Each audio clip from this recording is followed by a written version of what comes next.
Greetings, fellow captains. Today, we'll talk about a relatively new map.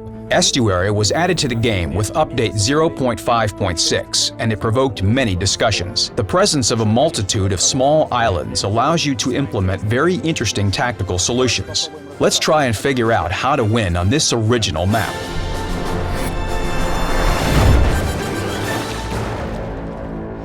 This map is intended for Tier 7 to Tier 9 battles, and, compared to other high-tier maps, is quite modest in size. 2 game modes are available for Estuary: Domination with 4 control points and Standard Battle.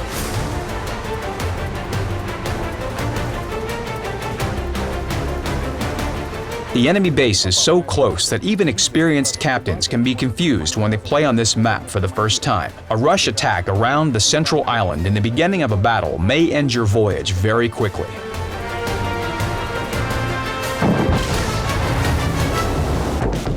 But your team shouldn't disperse to the flanks either.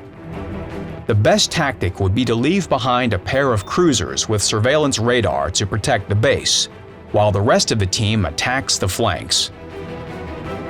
Thanks to their ability to fire over the island, this pair will compel your adversaries to move to the flanks. In addition, they have a chance to sink a few of the most daring enemy destroyers, and, by the end of the battle, they may become the key to victory.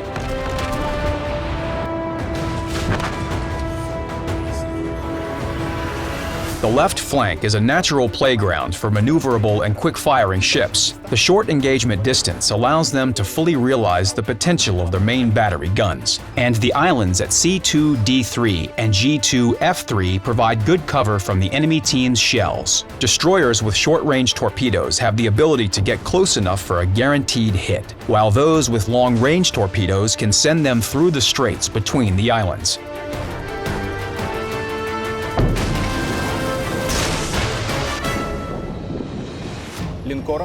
Battleships should stay away from the heat, leaving some room to maneuver. It's more important to provide cover for allies at C2-C4 and H2-H4.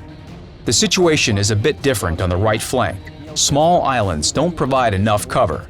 That's why battleships must act as a shield for light ships. But without proper protection, these sluggish giants will become an easy target for aviation and destroyers.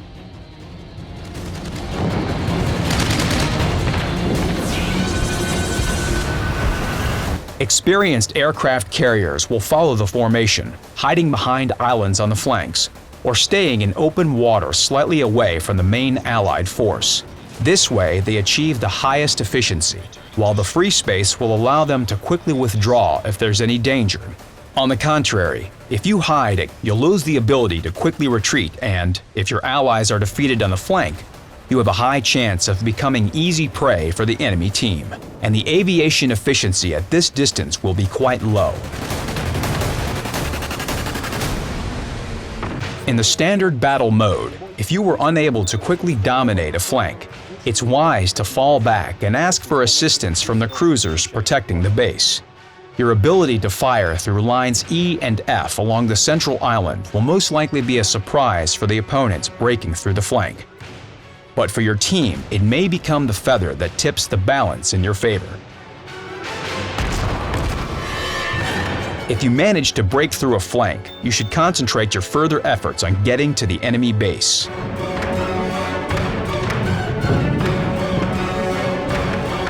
The flanks have strategic importance for the domination mode.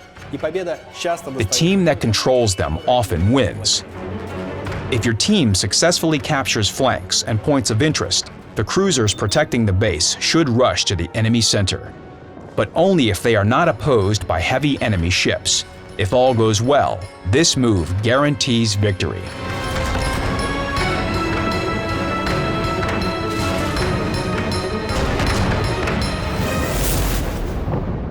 At the moment, Estuary has one of the most difficult and interesting gameplay scenarios. The tactics that we've described are only one of the possibilities. Estuary gives you full freedom to improvise, but don't forget to consider the team lineups when making decisions. Remember, control over the center guarantees success. Good luck in battle, captains.